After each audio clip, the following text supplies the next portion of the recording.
नमस्कार, मैं रुचि भाग्य जी एस्ट्रो में आप सभी दर्शकों का फिर से स्वागत करती हूँ। जैसे कि आपको पता है, दिवाली आ रही है और सभी लोग माँ लक्ष्मी की पूजा करते हैं। इसी पे अधिक जानकारी देने के लिए आज हमारे साथ फिर से जुड़ चुकी हैं विपी जी। तो आइए मिलते हैं विपी जी से। नमस्कार विपी जी। नमस्कार रुचि जी। नमस्कार प्रिय दर्शकों, मेरी तरफ से और भाग्य जी एस्ट्रो टीम की तरफ से आप सभी को दीपावली की हार्दिक शुभकामनाएं। तो आज आप हमारे दर्शकों को इस पे क्या बताने वाली हैं? दीपावली हिंदू धर्म में बहुत ही बड़ा त्योहार है जो कि धूमधाम से मनाया जाता है। इस दिन माँ लक्ष्मी और गणपति जी की पूजा की जाती है। शायद बहुत ही कम लोग हैं जो ये जानते होंगे कि माँ लक्ष्मी के भी 8 स्वरूप हैं जिन्हें कि अष्टलक्ष्मी के नाम से जाना जाता है। माँ लक्ष्मी के 8 स्वरूप अपने नाम और रूप के आधार पर ही भक्तों के दुखों को दूर करती है और उन्हें सुख संपदा प्रदान करती है। प्लीज हमारे दर्शकों को भी बताइए ताकि वो भी इनका फायदा उठा सके। माँ लक्ष्मी के 8 स्वरूपों में से जो सबसे पहला रूप है वो है आदि लक्ष्मी। आदि लक्ष्मी मान्यता ये है कि आदि लक्ष्मी की जो रचना हुई थी, जो उन्होंने अपना ये रूप लिया था, सृष्टि की रचना के लिए लिया था और आज भी भगवान विष्णु के साथ ये सृष्टि को संचालित करती हैं। इनका ये रूप लेने का सबसे बड़ा मकसद भक्तों को उनको मोक्ष के द्वार तक ले जाना था। जो लोग मोक्ष प्राप्त करना चाहते हैं तो दीपावली की रात माँ लक्ष्मी और गणपति जी के पूजन के बाद आदि लक्ष्मी की अगर वो पूजा करते हैं तो डेफिनेटली वो मोक्ष के द्वार को प्राप्त करते हैं। विपी जी, ऐसा होता? जी बिल्कुल होता है।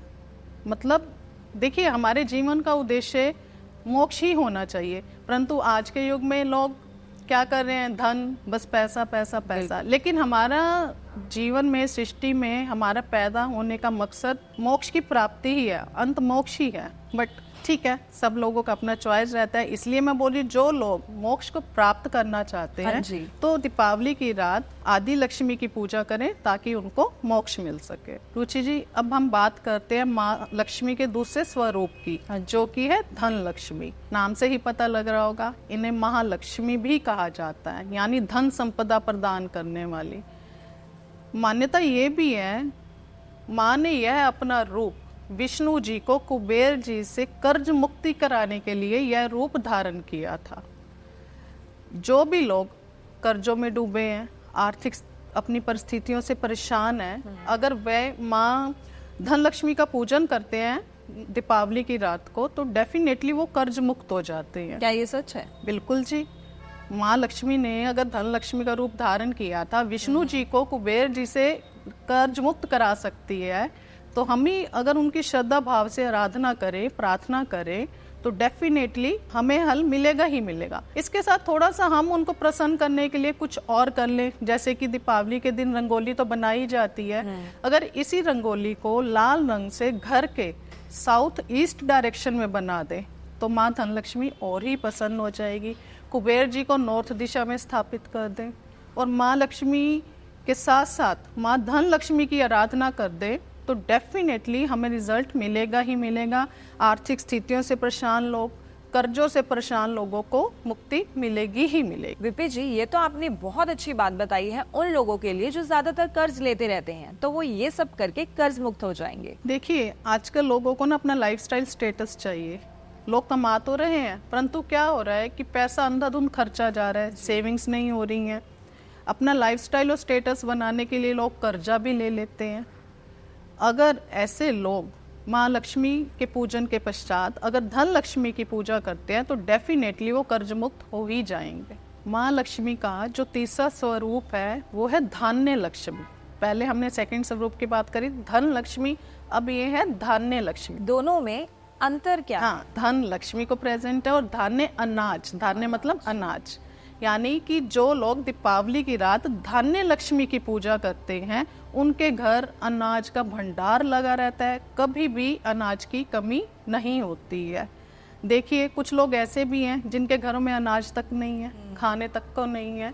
तो यहाँ मैं दर्शकों को एक एडवाइस देना चाहूँगी जो संपूर्ण है, जिनके घरों में अनाज के भंडार हैं, अगर दीपावली की रात वो ज़रूरतमंदों को अपनी यथाशक्ति अनुसार कुछ राशन, कुछ भी हो सकता है, आटा, दाल, चावल दान दे देते हैं, माँ धान्य लक्ष्मी की उन पर असीम कृपा बरसेगी और जरूरतमंदों का तो घर भरेगा ही भरेगा।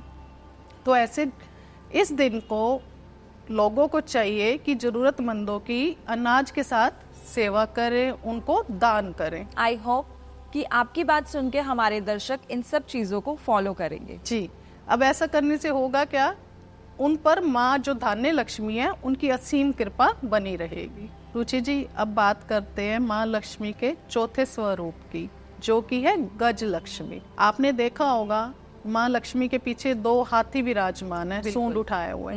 अब उसमें क्या है, जो 2 हाथी ने सूंड उठाई है वो उनका जल अभिषेक कर रही हैं।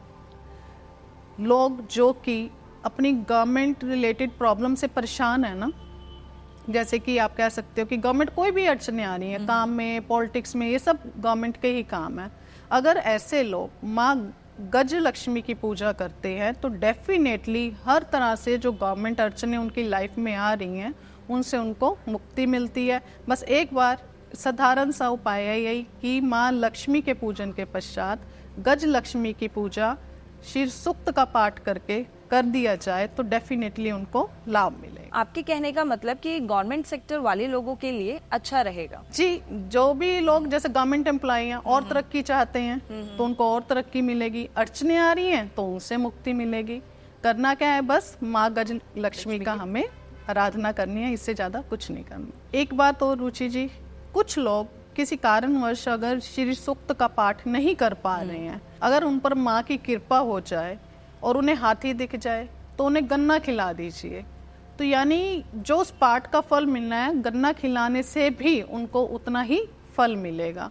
तो मेरी रिक्वेस्ट रहेगी, कोशिश कीजिए हाथी मिल जाए और उनको गन्ना खिला दिया जाए। ये तो आपने बहुत अच्छी बात बताई हमारे दर्शकों को। माँ लक्ष्मी का जो 5वां स्वरूप है वो है वीर लक्ष्मी।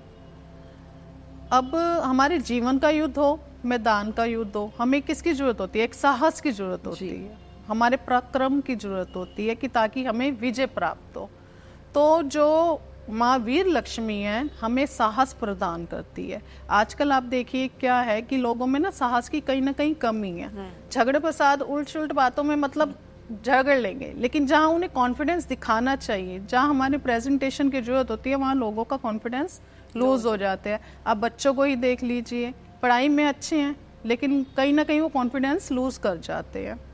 अगर दीपावली की रात माँ वीर लक्ष्मी की पूजा कर ली जाए तो डेफिनेटली हमारे अंदर साहस आ जाएगा, हमारे अंदर एक ऐसा कॉन्फिडेंस आ जाएगा कि हम अपने जीवन का भी युद्ध अकेले लड़ सकते हैं।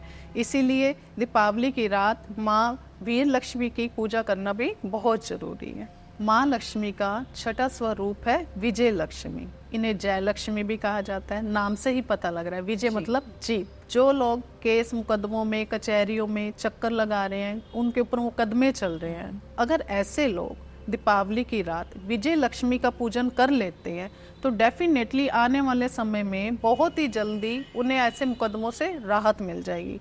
करना क्या है, कुछ भी नहीं करना, बस दीपावली की रात माँ लक्ष्मी के पूजन के पश्चात माँ विजय लक्ष्मी का आराधना करनी है और कोशिश कीजिए लाल वस्त्र पहनकर अगर कर ली जाए तो सोने पे सुहागा होगा। जी बिल्कुल विनती जी। माँ लक्ष्मी का जो 7वां स्वरूप है वो है संतान लक्ष्मी। अगर आप इनका फोटो देखेंगे, चित्र देखेंगे, आप देखना कि इनकी गोद में एक बालक को दिखाया गया है। यानी माँ संतान लक्ष्मी की जो भी लोग आराधना करते हैं उनकी संतान पर हमेशा कृपा बनी रहती है। आजकल आप देखिए क्या है कि या तो लोगों को संतान नहीं हो पा रही है, हाँ जी, और कुछ लोगों को संतान है तो वो नालायक है, और कुछ लोगों की संतानों में बहुत ही हेल्थ इश्यूज भी आ रहे हैं।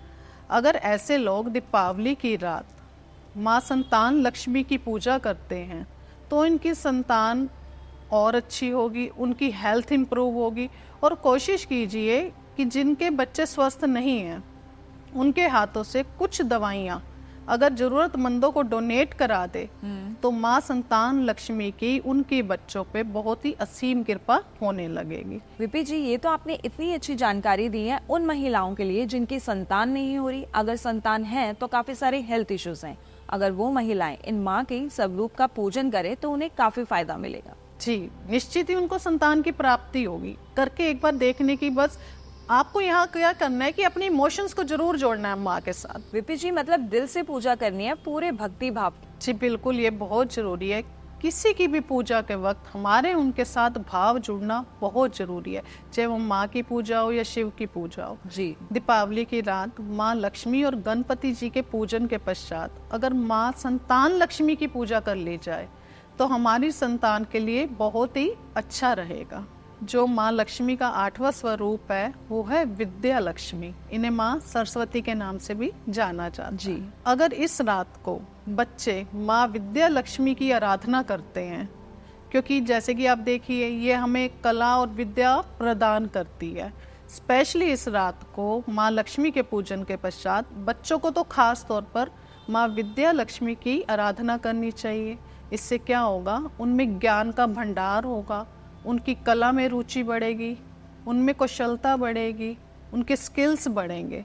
तो इसीलिए दीपावली की रात बच्चों को तो यह आराधना जरूर करनी चाहिए ताकि वो अपने स्किल्स में, विद्या में निपुण हो सकें। अगर इस रात को बच्चों के पेन, पेंसिल, कॉपी इत्यादि भी पूजा स्थान पे रख दिए जाएं जहाँ पर हम दीपावली का पूजन कर रहे हैं, और ऐसे लोग जैसे कि आप देखें इंटरनेट का ज़माना है, किसी भी तरह का वो लोग गैजेट यूज़ करते हैं ना, उन गैजेट को भी पूजा स्थान पर रख दिया जाए तो माँ विद्या लक्ष्मी की डेफिनेटली असीम कृपा उन पर होगी। ये सवाल आ सकता है कि हमारा तो मशीनरी का वर्क है, हम क्या करें? तो ऐसे लोगों को कुछ नहीं करना है, एक सिंदूर की डिब्बी पूजा स्थान पर रख दें। नेक्स्ट मॉर्निंग गोवर्धन पूजा भी होती है, उस सिंदूर को ले जाए और अपनी मशीन और कार्यस्थल पे जाकर जो भी उनके गैजेट्स हैं, मशीनरीज हैं, उनके ऊपर वो सिंदूर लगा दें, तो उससे भी उनको बहुत अधिक लाभ होगा। मैंने माँ लक्ष्मी के 8 स्वरूपों का वर्णन किया है, आप भी इनकी पूजा कीजिए और जीवन में लाभ प्राप्त करें। धन्यवाद विपी जी आपका, जो आपने हमारे दर्शकों को इतनी अच्छी जानकारी दी। तो दर्शकों, आज हमें विपी जी ने माता के 8 स्वरूप के बारे में बताया। आप भी पूजन करें इन सभी माताओं का और फायदा उठाएं। आशा करते हैं आज की वीडियो आपको पसंद आई होगी। भाग्य जी एस्ट्रो की तरफ से आप सभी को दीपावली की हार्दिक शुभकामनाएं। धन्यवाद।